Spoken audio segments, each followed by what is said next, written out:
जो चिल्लर तिथियां हैं, जो बचा कुचा समय है, ऐसा वो इकट्ठा होते होते एक समय ऐसा आता है कि वो अधिक मास बन जाता है, वो मलमास बन जाता है, उसे लिपियर कहते हैं, उसे लौंद का महीना कहते हैं।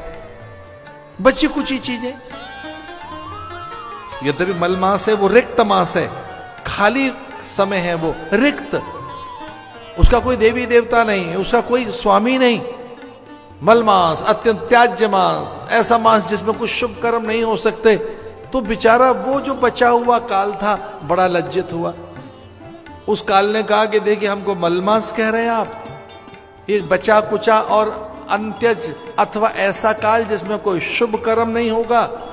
तो इस काल का जब कोई देवता ही नहीं, इस समय का जब कोई स्वामी ही नहीं, इस समय का कोई भोक्ता ही नहीं, तो कितना अपमानित होने वाला ये काल है जिसमें हम हैं, काल ने कहा।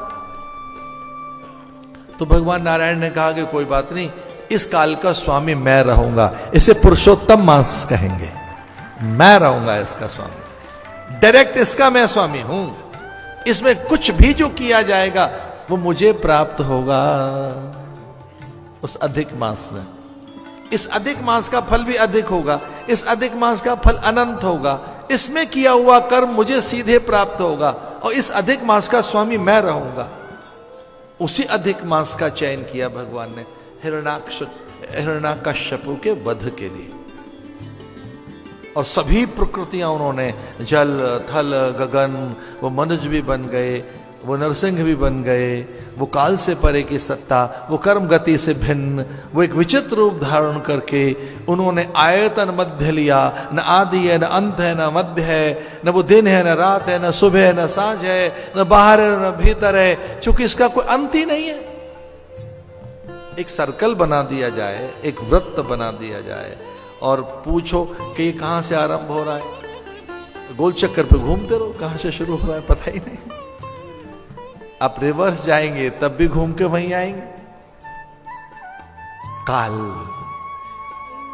एक ऐसी सत्ता है जिसे, और वो भी काल का स्वामी जिसका निर्धारण नहीं हो सकता,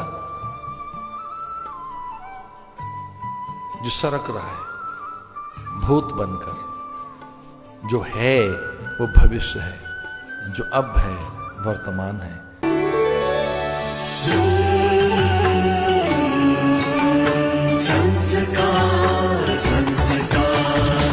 संस्कार, द चैनल ऑफ इंडिया। हमारी संस्कृति, हमारी विरासत।